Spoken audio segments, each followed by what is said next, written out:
Hey everyone. Welcome to the channel, I'm Sixpath Weeb. Today, we're diving into a new fanfic topic, what if Naruko became a rogue shinobi? Part 6. Quick disclaimer, this channel is all about fun, entertainment, and discussions. I don't own any of the anime footage featured in my videos, and all credits go to the rightful creators and copyright holders. Let's get into it, guys. Well, Naruko, I guess we'll be heading out now, said Kakashi as he and the rest of Naruko's team stood by the gate of the Namikaze compound. Naruko had relayed the information from the clone she sent to the Hokage a few minutes ago, and the five of them had quickly gathered their gear and prepared to leave for the mission. Naruko nodded in understanding as she stood with her team. She knew this was a crucial part of her plan, but that didn't mean she wasn't saddened that her teammates had to leave for an unknown period of time. Be careful, and hurry back, Naruko said, giving each of them a hug and a kiss on the cheek in Anko and Kurenai's case. After a few more goodbyes, the five jounin took to the trees, heading for the Hokage Tower to receive their mission. Team 20 decided to get some training in before heading to the village's main gate to meet up with B and Dodai, who were due to arrive later that day. Once they reached the Namikaze family's personal training grounds, Daru stood in front of them, ready to start the session. Well, this seems familiar, Daru said with a smile, remembering his team's second C-rank mission. Let's get started. I think it's about time for you all to learn some more advanced techniques. Karu, for this one, you'll need a lot of water, so don't try using it in battle unless there's a substantial water source available. It's one of the signature techniques that all water style users are known to have in their arsenal, Daru explained before beginning a series of seals that ended in the bird sign. Water style, water dragon jutsu. From the pond connected to the training ground, a large dragon made entirely of water rose. Its glowing yellow eyes exuded power before it charged at one of the many target dummies set up in the field. The jutsu's effects were immediate as the dragon struck the target, completely destroying it. Kaoru had a hard time containing her excitement as she watched the jutsu in action. With such power in her arsenal, she felt confident in her abilities. The main drawback of this jutsu is the lengthy chain of seals required to perform it, Daru continued. Before you use it in battle, Kaoru, you'll need to speed up your hand sign execution. Now, Yu-Gito, I've already taught you all the fire jutsus I know, so I'll be teaching you a lightning technique instead. Daru went through a shorter series of seals, saying, lightning style, rising lightning jutsu. Suddenly, the ground around the target dummies began to tremble, and hundreds of large lightning bolts erupted from the earth, randomly striking and destroying any target in their path. This technique is incredibly useful in battles with opponents who specialize in close combat. The lightning makes it almost impossible for them to approach without risking serious injury or worse. It's perfect for dealing with someone like a Hyuga, Daru explained. Yu-Gito nodded in agreement, recognizing its value in a fight against someone like Hinata.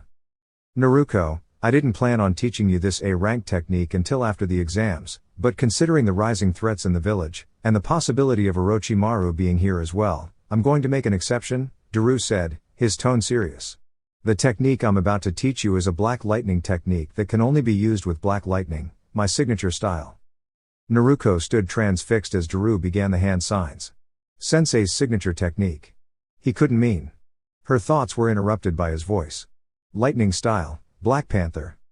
Suddenly, Daru's body was surrounded by black lightning, and a panther formed from pure black lightning leapt forward, obliterating the target dummy in its path. Naruko stood mesmerized by the display. Her sensei had told her about her signature jutsu, but she never imagined she would begin learning it so early in her training. When she first started, Daru had explained that each user of the Black Lightning developed a unique signature technique once they had mastered the Black Lightning, and it was only passed on to a successor deemed worthy. After reviewing the hand signs and mechanics of each jutsu, they all dove into learning their respective techniques, each filled with determination. With Kakashi's group, Sarutobi observed the five jounin standing before him, a small smile on his face. They were the village's most powerful jounin and also the adoptive siblings of Naruko Uzumaki. Naruko is not yet ready to carry her father's legacy, she may live in his home, but she is too young to bear the responsibility of taking on Lord Namikaze's mantle, he told himself daily. But now was not the time for such thoughts. There was a mission to be given, and its outcome could affect Naruko's future. Thank you for coming so quickly. I have a mission that is of great importance to the village, and, more importantly, to Naruko herself, said the Hokage, watching the five jounin immediately tense upon hearing this news. What is the mission, Hokage-sama, and how does this concern our younger sister? Asked Anko, concern evident on her face. Although inwardly, She couldn't help but be proud of her well-executed performance, thinking, I should get an award for this. She quickly refocused on the Hokage as he explained. The mission is an S-rank retrieval operation. The target is Aoi Rokuso. Your task is to capture him and retrieve the Raijin that he stole from the village. While Aoi is an A-ranked rogue ninja, the significance of this mission elevates it to an S rank. Naruko's plan cannot succeed without the Raijin. If we wish for her to return safely to the village with the knowledge she is gathering, she must have the Raijin to deceive Kumo into believing she is working with them and turning against us, explained Sarutobi as he handed Kakashi the mission scroll.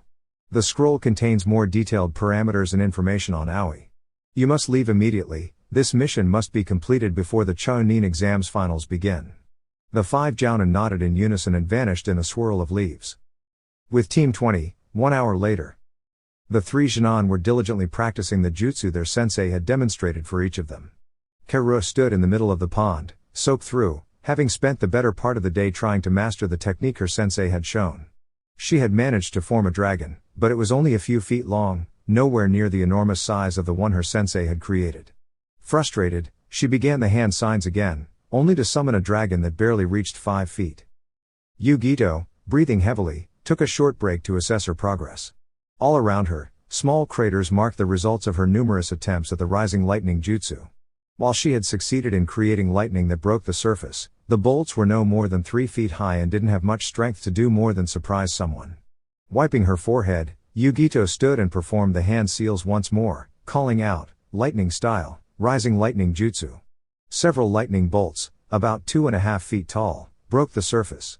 When they fizzled out, she let out a sigh of frustration before beginning again, grateful for her considerable chakra reserves.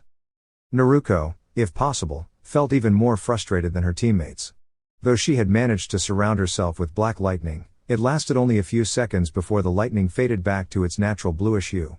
While anyone else would have been impressed by this achievement given the difficulty of the technique, for Naruko, it felt almost like a failure. The fact that her sensei believed her capable of learning his signature jutsu before even becoming a Chunin was overwhelming. It served as powerful motivation for her, but the looming threat of Orochimaru made it clear, only those with a death wish would dare disrupt Naruko's training. Let's take a break for a while, team.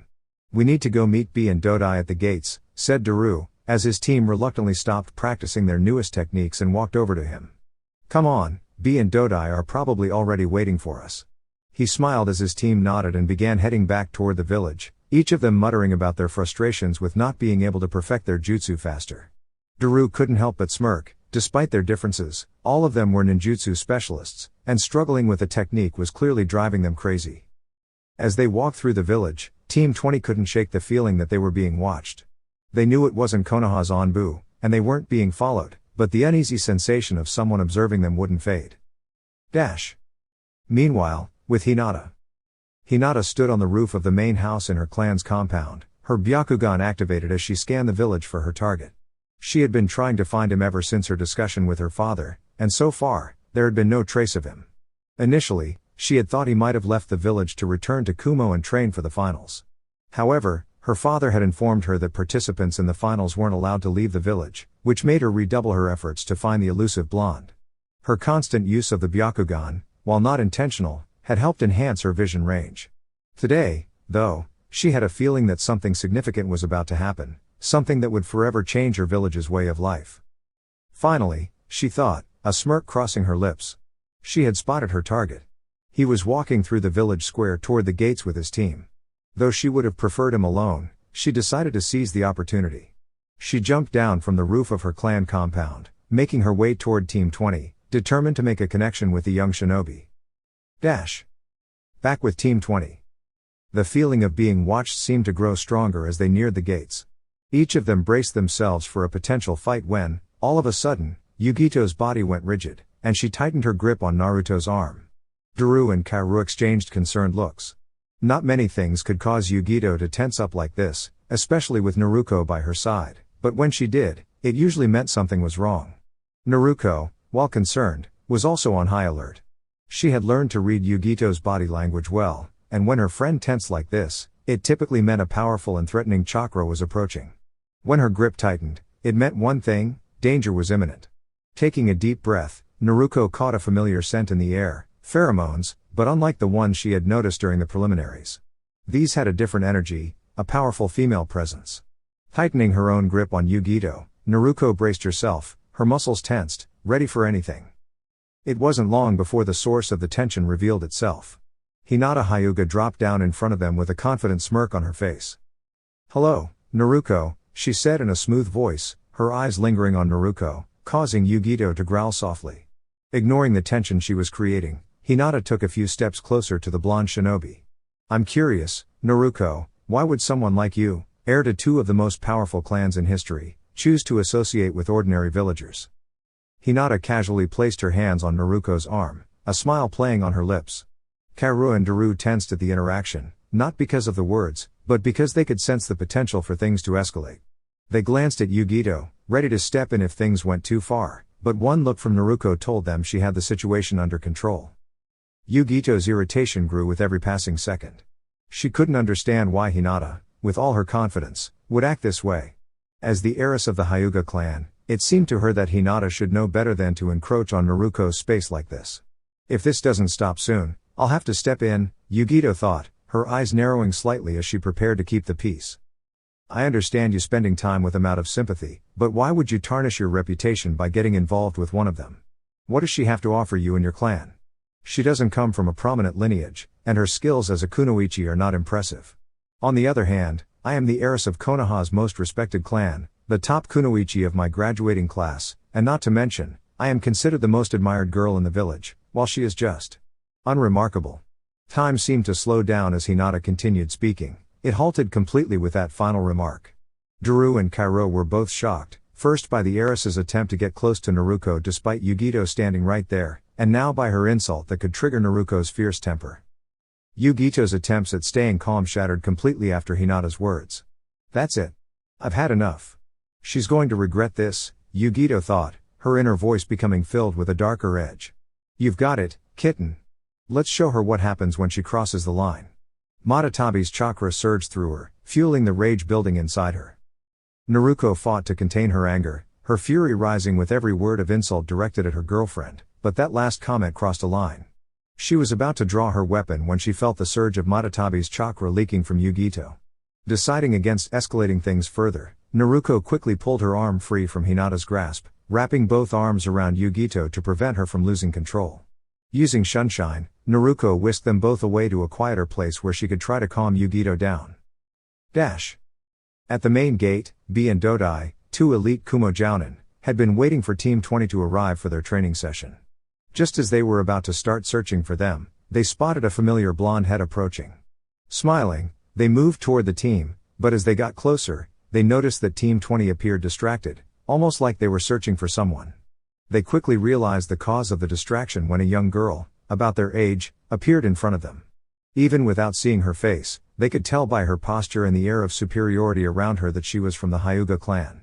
Her tone was condescending, and she clearly felt she was above everyone else. They watched as the Hyuga girl addressed Naruko, completely ignoring the presence of the rest of Team 20. When she tried to attach herself to Naruko's arm, they grew concerned, fearing Yugito might react impulsively out of jealousy.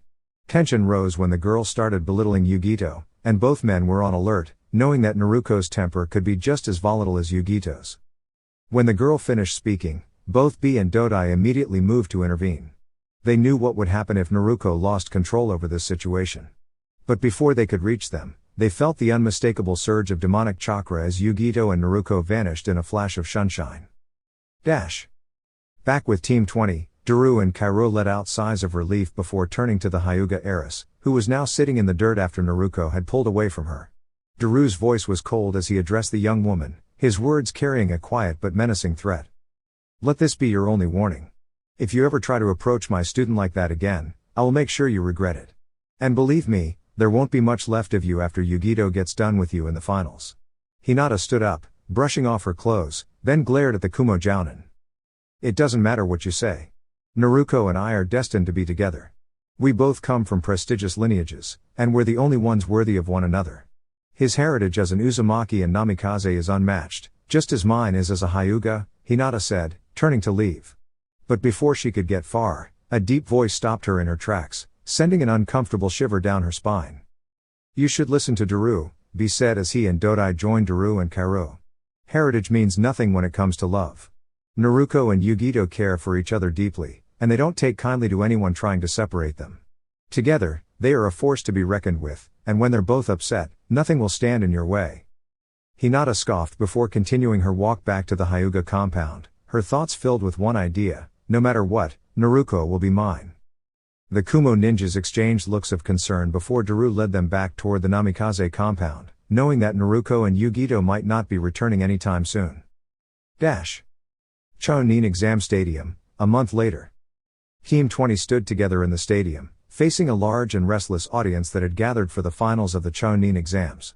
The other participants from the preliminaries stood nearby, including Gaara and Tamari, who were unchanged since the break. Shino remained calm, as usual, while Shikamaru managed to doze off while standing, looking as uninterested as ever. Neji and Hinata both carried the familiar airs of their clan, though for different reasons. Neji glared subtly at Hinata, holding a grudge from their past. Hinata, in turn, openly glared at Yugito, her eyes filled with a quiet determination. Despite having backed off from pursuing Naruko, there was an undeniable tension in her gaze, signaling she had something in mind. As the audience settled, all eyes turned to the cage box as Hiruzen Sarutobi appeared, followed by the Kazekage and his guards. The final arrival was the one that captured everyone's attention. Arrived next, accompanied by B and Dodai. Cage box. Ah, welcome Lord Kazekage, Lord Raikage, I trust your journeys here have been comfortable, said Sarutobi as the other two Kage nodded in acknowledgement. Indeed, Lord Hokage, I'm eager to see how these finals unfold, said the masked Kazekage. You are growing soft, old man. By the end of these exams, you will be retired, and I'll be one step closer to achieving my goals, thought Orochimaru from behind his veil. Lord Kazekage is right, these exams should prove to be quite exciting, said A as he looked down at the arena, observing Team 20's determined expressions. Well, these young ninjas managed to make it to the finals as promised. Now, make me and everyone in Kumo proud by becoming Chunin, thought the Raikage before he turned to see the Kazekage about to speak. I couldn't help but notice, Lord Hokage, that this exam has a particularly diverse group of competitors. The heir to the Nara clan, the heir to the Aburame clan, the heiress of the Hyuga clan, and the most powerful branch Hyuga in generations, along with the last Uchiha, a fascinating mix indeed. A frown slightly. Though he understood that his ninjas weren't as famous as Konoha's clans, he still disliked when they were overlooked for not having prominent clan names. While I agree that there are many distinguished clans represented, I believe in the old saying, a diamond in the rough. And I believe my village is represented by 3 such gems, said A with a smirk at Team 20. Sarutobi suppressed a smile at hearing this. You still have much to learn, young one. What you believe now will be tested in time, he thought before standing to address the crowd. Welcome, everyone, to the finals of the Chunin selection exams. Before we begin, I would like to congratulate these young ninjas for making it this far. Now, without further ado, let the tournament begin. Once the Hokage finished, the stadium erupted in cheers and applause. With Naruko's team. So, Naruko's match is first, said Kurenai as she turned to face the others. Getting nods of agreement, she turned back to the arena where the proctor, Genma Shiranui, was speaking to the Jinan. I wonder how she'll do against Neji. What do you think, Guy? Guy had an unusually serious expression on his normally smiling face. Over the month-long break, Guy hadn't had any contact with his team due to their mission and the preparations for leaving the village. Next to Guy, his mini-clone Lee also wore a serious expression. He had been included in the plan because neither Guy nor Naruko could stand to leave without him. Naruko will face a tough fight, said Guy. She may be more powerful than Neji overall, but Neji is called a genius of the Juken for a reason. I wouldn't put it past him to have a hidden skill that even his own clan might not be aware of. Guy's gaze followed the Jinan as they left the field, leaving Naruko and Neji to face off in the first round. I know Naruko will win, but the journey to victory will be a challenging one. Well, little sister, this is your chance to show everyone what you're made of, said Kakashi, watching as Genma prepared to start the match. In the arena. All right, are the two of you ready? Asked Genma, receiving a nod from both competitors. Then, let the first match begin. Naruko Namikaze vs Neji Hyuga, begin, shouted Genma as he quickly stepped out of the way. Neither of them moved, each staring down the other in a tense silence. Finally, Neji broke the silence, speaking with his usual confident tone. though it carried a hint of bitterness. "This is my chance to prove myself," said Neji, his Byakugan activating. "Once I defeat you, I'll have completed my goal." Neji charged toward Naruko with one singular thought, to prove his strength. Naruko immediately went on the defensive, realizing that Neji wasn't pulling any punches. If the accuracy of his strikes and the targets he aimed for were any indication, he was aiming for a decisive blow. Naruko swiftly dodged and deflected his strikes. As Neji launched a particularly fast juke and blow toward her chest, she saw an opening in his guard. Seizing the opportunity, Naruko grabbed his wrist, pulling him in closer and delivering a powerful knee to his midsection. She jumped back to create some distance before performing a series of hand seals. "Wind style, Gale Palm Jutsu," Naruko said as she thrust her right palm toward Neji, sending a powerful gust of wind his way. Neji barely managed to avoid the attack as he recovered, his body aching from the blow. Stepping into the opening stance of Juken, Neji prepared for Naruko's next move. "It seems she's more skilled than I expected. But I've figured out most of her jutsu.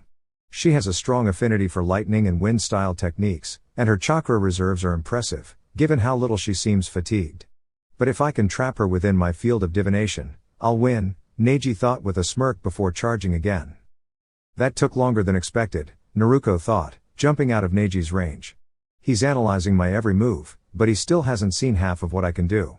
With a grin, she made a familiar hand sign, and 3 clones appeared beside her. Together, they vanished in a blur of speed, only to reappear surrounding Neji on all sides. The 4 Narukos went through a series of hand seals in unison before launching a coordinated attack. "Lightning style, Black Lightning Strike." Naruko and her clones shouted in unison as arcs of black lightning crackled from their arms. 4 bolts of lightning shot toward Neji, who froze for a moment, clearly recalling the effects of the technique from the preliminaries. Shaking off his hesitation, Neji reacted quickly, expelling chakra from every point on his body and rotating rapidly to form a protective dome of chakra. "Rotation," Neji shouted as the lightning bolts collided with his defense, causing a massive explosion that rocked the arena.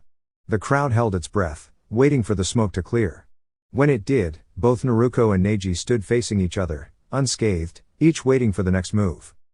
"Despite being a branch member of the Hyuga clan, you've managed to master the ultimate defense technique of the main family. I must admit, I'm impressed. You've clearly worked hard to achieve such a skill, but it won't be enough to win this match," said Naruko, her eyes locked with Neji's, who was glaring intensely at her. Neji's scowl deepened, and the veins around his eyes grew more pronounced. "It doesn't matter what you say. Fate has already decided this match's outcome, and it will end with your defeat," Neji shouted, his voice filled with frustration. He then assumed a unique stance, crouching slightly with one arm extended in front of him and the other raised behind him. "You are within my divination range. With Hyashi and the Hyuga elders." "Impossible. How could a branch member have mastered such techniques?" one of the Hyuga elders asked in disbelief, as murmurs of agreement spread among the others. Meanwhile, Hyashi was quietly watching his nephew with a frown, deep in thought. "Is this really what you want, Neji? Is avenging your father truly worth all of this?" he wondered, glancing over to the competitor's box, where a certain Uchiha sat. Revenge seems to be a common theme among this year's Junon. With Naruko's siblings. "Naruko's in trouble if that attack connects," Guy said, his frown deepening as he watched the fight unfold. "How could I have overlooked Neji's desire for revenge? The signs were so clear, and yet I missed them. It seems Kakashi wasn't the only one with an Avenger in their squad." "What do you mean, Guy? What attack is he using?" Anko asked, her worry for her younger sibling evident as she turned to Guy for an explanation. "The stance Neji's taken is the opening of one of the Hyuga clan's most formidable techniques, the 8 trigrams, 64 palms. This attack targets the 64 most critical chakra points on the body, blocking them. If Neji succeeds, this match will turn into a pure taijutsu battle, putting Naruko at a severe disadvantage. That's only if she can even stand after the attack," Guy explained with a serious tone. The others exchanged concerned glances, all focused on their favorite blonde shinobi. "Come on, Naruko, I know you can pull through," thought Daru, silently urging her on. In the arena. Naruko didn't have time to react before Neji closed the distance and began his onslaught of strikes, calling out, "2 palms." Naruko winced as she felt 2 of her chakra points close off. 4 palms, Neji continued, his hands moving quickly. 8 palms, 16 palms, 32 palms. The rapid assault was relentless. As he moved into the final phase of his technique, Neji thrust his palm into Naruko's chest and smirked. 64 palms, he declared. Naruko was sent flying back, crashing into the wall and creating a large cloud of dust that obscured her figure. The arena fell silent, waiting to see the result of the devastating attack. Everyone held their breath as the smoke from the impact slowly began to clear. Naruko's friends and allies were all worried, despite her strength, that attack was bound to take a toll. Please, Naruko, be alright, was the shared thought of the jounin in her corner. Kairo was especially concerned. She knew her teammate could take a hit, but that last strike was on another level. Looking over at her teammate, she was surprised to see the girl casually leaning against the railing, eyes focused intently on the area where Naruko had been sent crashing. Kairo turned to look at the spot, only to stifle a gasp at the sight that greeted her. In the cage box, Sarutobi watched in dread as the limp form of the person he considered a grandson slowly emerged from the dissipating smoke. His heart sank when he noticed a smirk on the Raikage's face, as well as on his guards. How can they not even care if she's alive? They will pay for this, Sarutobi thought in fury. As the smoke cleared further, the form of Naruko emerged, bruised and battered, but still standing. Her shirt, torn from the impact, barely hung on her. Blood dripped from her mouth, and the seal on her abdomen, the one that contained Kurama, was visible for all to see. Her arms were dotted with red marks from Neji's strikes that had closed her chakra points, but there was still something about her that made it clear she wasn't finished yet. Neji smirked as he saw the results of his attack. If she somehow survives this, she'll be an easy target for me to finish off. However, as the smoke cleared completely, he was met with a surprising sight. Naruko was still standing, her expression determined. Slowly, she lifted her head and smirked at Neji, who was clearly caught off guard. Naruko pushed herself out of the crater in the wall, struggling to stay on her feet but still unwavering. She spat out the blood in her mouth, ripping what remained of her shirt off. Despite her bruised condition, Naruko's presence still had an undeniable power to it. She raised her left hand into a half-ram seal to help focus her chakra, though she wobbled slightly. Neji was quick to recover from his shock, his Byakugan activating as he prepared for the next move. It's futile, Neji said confidently, his smirk returning. I've sealed off your chakra points. You can't use chakra anymore. But Naruko just gave him a knowing smirk, her expression fierce. As she focused, a wind began to swirl around her. The gusts grew stronger and stronger, forcing everyone to shield their faces. Then, something unexpected happened. The red chakra, familiar to anyone who knew her history, began to envelop her body. Naruko's chakra points, which Neji thought were blocked, suddenly began to reopen. The fiery red chakra spread throughout her body, and the marks on her skin began to fade. Neji's eyes widened in disbelief as the chakra formed into a fox head, hovering protectively around her. How is this possible? He thought in shock. Naruko's body transformed further, her features becoming more feral as a chakra tail formed behind her. Her nails elongated into claws, her canines turned into sharp fangs, and her whisker marks deepened. Her spiky blonde hair became even more wild, and as she opened her eyes, gasps of shock and recognition echoed through the arena. The villagers and shinobi watched in fear as they saw the unmistakable eyes that were tied to the legendary Nine-Tails Fox, the source of Naruko's immense power. The air was thick with tension, and the civilians in the crowd began to faint from the overwhelming presence. The shinobi, however, struggled to maintain composure as the atmosphere shifted. Meanwhile, in the Hokage's box, Sarutobi could hardly believe what he was witnessing. This chakra. It's the Nine-Tails Foxes. But when did Naruko learn to control such power? He thought, both awestruck and worried. He was witnessing the impossible. His young charge had found a way to harness the chakra of one of the most powerful beings in existence. In the arena. Don't even think of stopping this match, Proctor. It's just getting started, said Naruko, her voice carrying a fierce tone. Genma had to fight the urge to step back, intimidated by the intensity of the moment. With a quick nod, he shunned Shin to the top of the stadium wall, staying well out of the way of the two Genin. Now then, you've had your turn. Now it's mine, Naruko declared, vanishing from sight and reappearing with her foot landing squarely in Neji's abdomen. Neji was sent soaring backward, a speed that even Guy couldn't help but appreciate, but before he could recover, Naruko's kick sent him flying into the air, a forceful strike that knocked him off balance. Naruko disappeared once again, reappearing just above Neji, where she delivered a powerful axe kick that sent him crashing to the ground. The force of Neji's impact with the earth caused the entire stadium to shake, and many shinobi thought the match was over. Surely Neji couldn't have survived that. Naruko landed some distance from the crater created by Neji's fall, her sharp eyes catching the slightest movement from the corner of her vision. She turned a cold, calculated glare toward Genma, freezing him in place. She shook her head, signaling for him to let the match continue. Genma's expression shifted from concern to disbelief as Neji slowly rose from the crater, panting but alive. The crowd was stunned. Neji, against all odds, had survived an attack that could have easily been lethal to anyone else. The silence that followed was palpable, broken only by the sound of Neji's labored breathing. After what seemed like an eternity, Naruko's voice broke the stillness. "Impressive use of the rotation, Neji," she said, acknowledging his skill as the spectators processed the magnitude of what had just happened. With Naruko's siblings.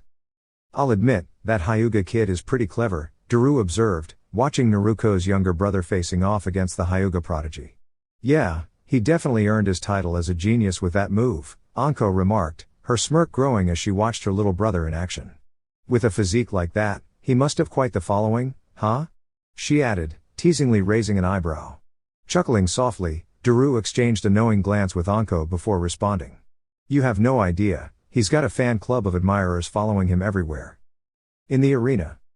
"It's time to end this match," Naruko said, holding out her right hand, channeling her chakra into it with focused determination. "This one's for you, Dad," she thought to herself, concentrating deeply as her chakra spun and compressed into a small sphere. The onlookers, particularly the Konoha ninjas, watched in awe, recognizing the familiar technique in her hand, the Rasengan, a powerful jutsu originally created by her father, the fourth Hokage. Naruko lunged forward, the Rasengan aimed directly at Neji. Realizing the immense threat of the oncoming attack, Neji gathered every ounce of chakra he had left and activated his defensive rotation once again.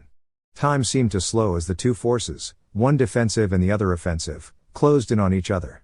At first, it appeared the two techniques were evenly matched, but the wild, untamed energy of the Rasengan began to overpower Neji's rotation. The battle of chakra continued for several moments until the force of the Rasengan overwhelmed Neji's defense, his own chakra spinning wildly and injuring him as it spun out of control. The arena fell into a stunned silence, and as the technique began to fade, the gruesome sight before them made even seasoned ninja grimace. Lying on the ground in a pool of his own blood, Neji's body bore the devastating marks of the attack. His right arm was severed, and deep gashes marred his torso. It was clear the young Hyuga had suffered immensely. Genma, already prepared, rushed to Neji's side, checking for a pulse. After a moment of tense silence, he sighed deeply, looking at the crowd with a grim expression. "Winner, Naruko Namikaze," he announced, the stadium still echoing with the shock of the battle's outcome. The cage box. Sarutobi sat in stunned silence, deeply disturbed by what he had just witnessed. While he had seen Naruko fight in previous matches, this battle had been on an entirely different level. He couldn't shake the thought that Naruko's control over her abilities and the way she had carefully manipulated Neji's chakra had made this fight particularly harrowing to witness. Unlike the quick, clean defeat in the preliminaries, this battle had been long and painful. Neji, a skilled fighter from the prestigious Hyuga clan, had suffered through Naruko's relentless attack. Sarutobi knew that when Naruko returned to Konoha, there would be significant fallout, particularly from the Hyuga clan. With Naruko's siblings. "Well, that's one down, two more to go," Kakashi remarked, a slight grin crossing his face as he looked at his young sibling. "Your plan is coming along nicely, little brother. Now let's hope the clones can handle their part." "True, but the next two will be tougher to deal with," Daru added, sarcasm in his voice. "The Uchiha still holds loyalty to Konoha, and many villagers will go to great lengths to protect the Sharingan." Guy and Lee chuckled quietly, knowing they were among the few who understood how to counter the Sharingan's power. "Also, I have a feeling the Hyuga heiress is going to be a formidable opponent," Daru continued, his tone thoughtful as he observed the unfolding situation. "I don't like how risky this part of the plan is," Kurenai admitted, worry evident in her voice. "If this succeeds, Naruko and Yugito are going to be major targets in Konoha." "I understand your concern," Anko said, wrapping her arm around Kurenai's shoulder. "But we have to trust in Naruko. Remember what he told us before our last mission." "I know," Kurenai replied quietly, but her concern didn't fade completely. She thought back to the night just a few days ago when Naruko had explained the final phase of his plan. Flashback, 3 days ago. "How did the mission go?" asked Naruko as she sat across from her siblings, with her teammates on either side of her. Kakashi and the others had just returned from a mission to track down Aoi Rokuso and recover the Raijin for Naruko. Judging by their appearances, it seemed things had gone relatively well. Kakashi appeared a little disheveled, with a few nicks and scratches on his arms. Guy's spandex suit had some burns in a couple of places, showing where Aoi had nearly landed a hit. Kurenai and Anko were mostly unharmed, with only minor scratches. Hayate, on the other hand, had larger scratches and some minor burns on his arms, likely from close combat with Aoi. It went well. It took us a bit to track Aoi down, but after we found him, he bolted the moment he learned Konoha ninja were nearby. We followed him for several more days, and finally caught up with him at the border of grass and rain country. He put up a solid fight, even though we outnumbered him 5-1. Hayate managed to disarm him and ended the battle with a quick strike to the heart, Kurenai explained, causing Hayate to blush slightly from the praise. Naruko raised an eyebrow at this before turning to wink at her teammates, a smirk on her face, thinking, if those two get together, I might be an ant before I turn 15. So, you managed to retrieve the Raijin? Naruko asked. Naturally, replied Kakashi. He unclipped a slot on his vest and pulled out a small sealing scroll, tossing it to Naruko. Unrolling the scroll, Naruko quickly released the storage seal, revealing the Raijin. She lifted the metal handle gently, almost as if it were made of glass, gazing at the weapon that had once protected her clan. Everyone around her couldn't help but smile, witnessing how deeply this moment affected her. It was heartwarming to see her reconnect with her lost family in such a tangible way. Snapping out of her momentary reverie, Naruko resealed the Raijin and placed the scroll in her weapons pouch before returning her focus to her siblings, teammates, and sensei. Alright, Phase 3 is officially complete, Naruko said, and everyone nodded in acknowledgement. Now, it's time to begin preparations for Phase 4. A fourth phase? You only mentioned the first 3, Guy said, confusion evident on his face. The others nodded in agreement, their expressions equally puzzled. Naruko shared a brief, concerned glance with her sensei and teammates before turning to face her siblings, whose looks of confusion had now shifted to concern. They won't like this next part, she thought, bracing herself for their reactions. Phase 4 involves something that will deal significant damage to Konoha, and will need some time to prepare for what comes next. On their way here, B and Dodai found something unsettling that confirmed some of our suspicions, Naruko said, gesturing for B and Dodai to explain further. As Naruko mentioned, B and I found something alarming, Dodai began, his expression somber. We discovered the bodies of the Kazekage and his guards lying in a ditch about 10 miles from Konoha's western gate. His words caused a ripple of shock among Naruko's siblings. What's more concerning, though, is that the Kazekage's face was missing. This confirms our suspicion that Orochimaru is planning an invasion of Konoha, with Suna's involvement. This revelation caused startled gasps from the former Konoha Jounin. They had known that Orochimaru had plans, but they hadn't anticipated that he might launch an invasion during the Chunin exams. What could Orochimaru want now, of all times? Kurenai asked, her unease growing as she suspected the next phase of Naruko's plan might be linked to the invasion.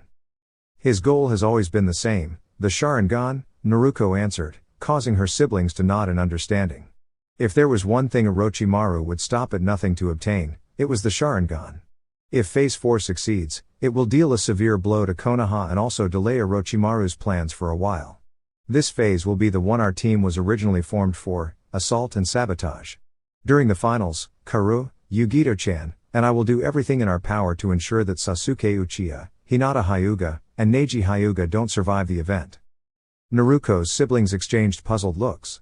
They understood Sasuke and Hinata, but Neji was a surprise. Sensing their confusion, Naruko continued her explanation. With these 3 out of the picture, we will remove a major threat to both us and Kumo. With the last pure-blooded Sharingan wielder in Konoha gone, the Uchiha clan will be permanently weakened. That alone will diminish Konoha's morale. If we also take out the so-called prodigy of the Hyuga clan and the Hyuga heiress, Konoha will suffer a crippling blow, both militarily and mentally. It will take years for them to recover. That's true, Kakashi said, but there was concern in his voice. However, it would also make you, Yugito, and Karu some of Konoha's most wanted enemies. You'd probably be on the same level of hatred as Orochimaru himself. I've considered that, Naruko replied. But it will take Konoha years to recover from the invasion and the loss of such key figures. By the time they're in a position to seek revenge, they'll be in no shape to do so. Kurenai frowned, still not fully understanding. But what if Konoha doesn't survive the invasion? What if the village is completely destroyed? Then we won't even need to worry about anyone coming after you 3. Naruko smirked darkly, a cold gleam in her eyes that caused even the ever-vigilant Kurama to take notice. Because, sis, we're going to make sure Konoha survives the invasion. Flashback end. I still can't believe that Naruko wants to ensure Konoha's survival during the invasion, said Kurenai, watching as Sasuke used his fireball jutsu to neutralize a swarm of Shino's bugs. Neither can I, but when has it ever been easy to understand what's going on in Naruko's mind? Daru remarked with a smirk, drawing chuckles from the shinobi present and some light giggles from the kunoichi. True, we may never fully understand her, and maybe that's for the best, but she has never steered us wrong, has she? Guy said, with the other Jounin nodding in agreement. Looks like Sasuke won his match, he added, drawing attention back to the recently concluded battle. With Naruko, Yugito, and Kaoru. Looks like the brooding 1-1, Yugito commented from her spot sitting on the railing.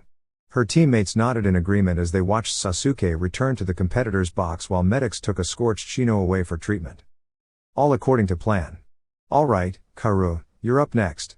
Remember, we need to stir up as much confusion as possible to keep the Konoha shinobi on their toes so they're ready for the invasion, Naruko said as Kaoru gave a determined nod and leapt over the railing when Genma called for her and Gaara to come down for their match.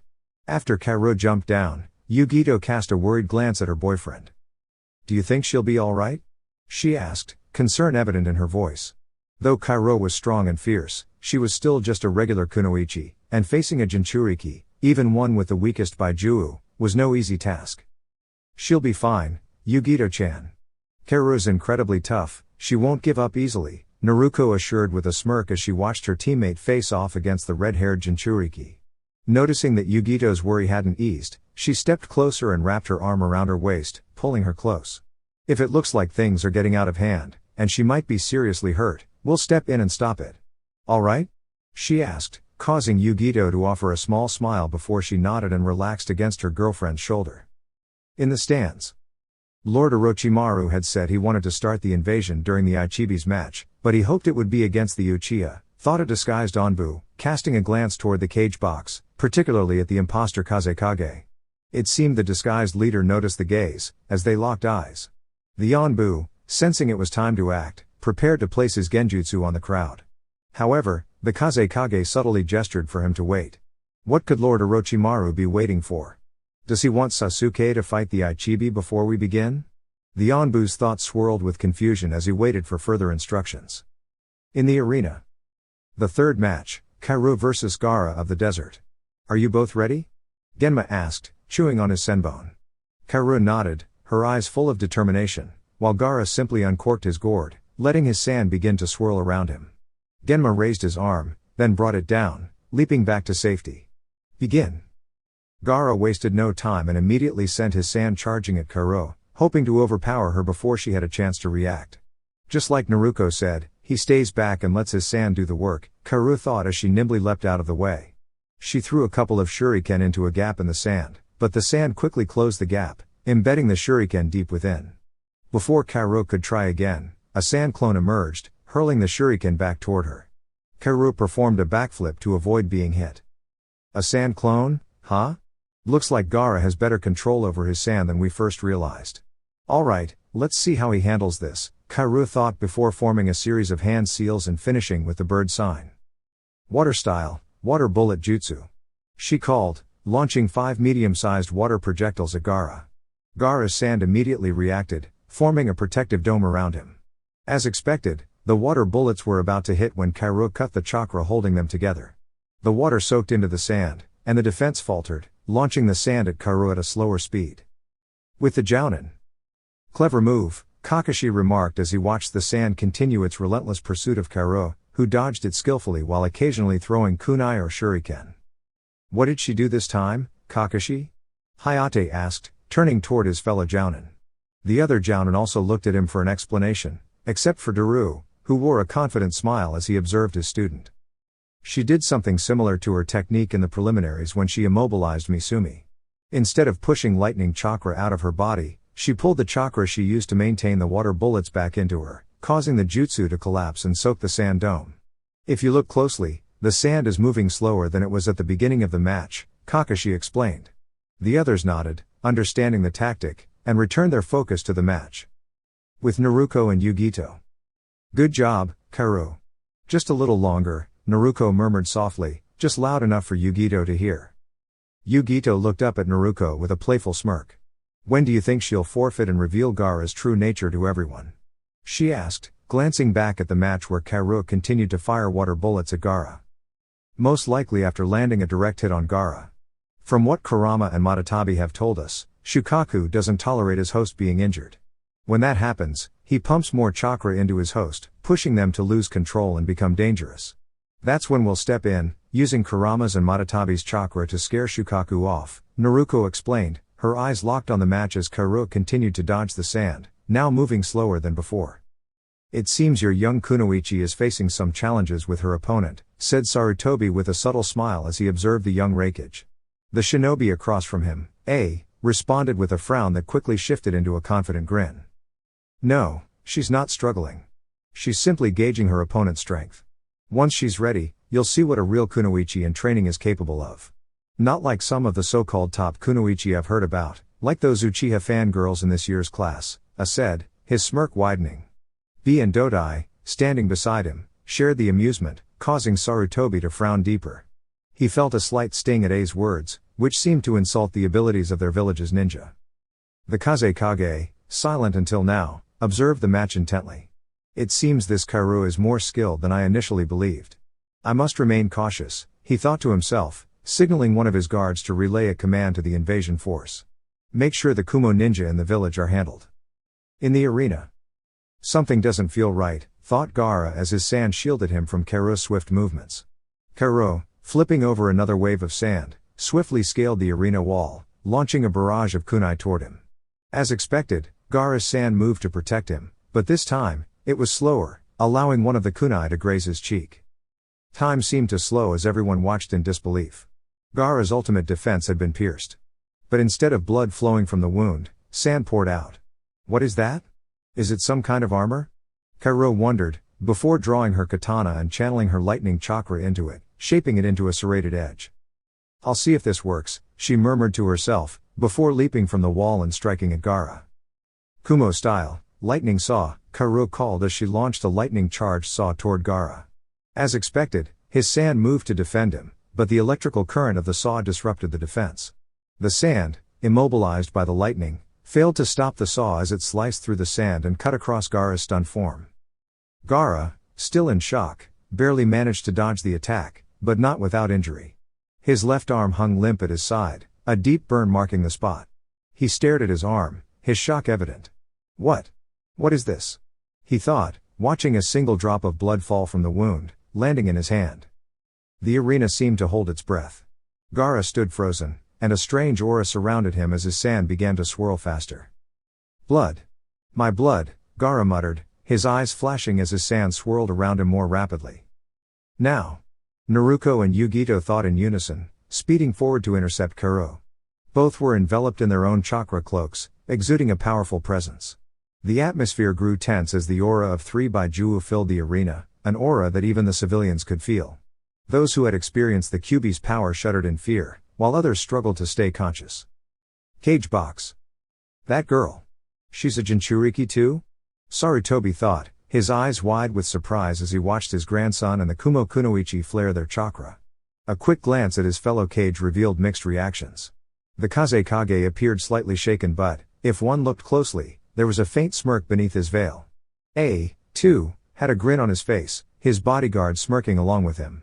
What could they possibly find entertaining about this situation? Sarutobi wondered as he observed the 3 Jinchuriki below. In the arena. That's enough, Shukaku, Naruko called out, her voice tinged with the power of the Kyuubi. Gaara turned toward the pair, his eyes wide with surprise before he too was enveloped in his own chakra cloak. His eyes glowed with a golden hue, marked by black dots. Kurama, Matatabi? Gaara's voice had shifted, becoming more intense. Yes, Shukaku, Yugito responded, glaring at Gaara. Now, would you care to explain why you're attacking our teammate? At the mention of Kaoru, Shukaku's eyes burned with fury. She attacked me and my host, Shukaku roared, she injured my host. She needs to be eliminated. He attempted to command his sand to strike Kaoru, but before it could, a chakra tail shot from behind Naruko, scattering the sand. We'll give you one warning, Shukaku, Naruko said, her voice firm. She is our teammate, and if you attack her, you'll have to deal with us. Shukaku paused, sensing the surge of Kurama's chakra from Naruko. The massive power behind it made him reconsider his position. He quickly nodded in agreement. Good, Naruko said, allowing her chakra cloak to dissipate as she and Yugito returned to their spots in the competitor's box. Shukaku did the same, the cloak around Gaara fading as the control returned to him. Kaoru, watching the interaction, noticed the civilian slowly starting to regain consciousness now that the overwhelming chakra had subsided. She smirked but then turned her attention back to Genma, raising her hand. Proctor, I forfeit, Kaoru announced. There's no way I can compete with someone who holds a Baijuu inside them. The declaration left the crowd in stunned silence, with Genma and Gaara sharing shocked expressions. Genma, though still in disbelief, nodded and officially declared Gaara the winner. Chaos erupted in the stands as civilians began to voice their displeasure, while ninja worked to maintain order. Amidst the confusion, the Kumo ninja exchanged knowing glances. All according to plan, they thought simultaneously, preparing for the invasion that was about to begin. And that's a wrap for today, my awesome YouTube family. I hope you enjoyed this segment. Don't forget to hit that subscribe button so you never miss out on what's coming next.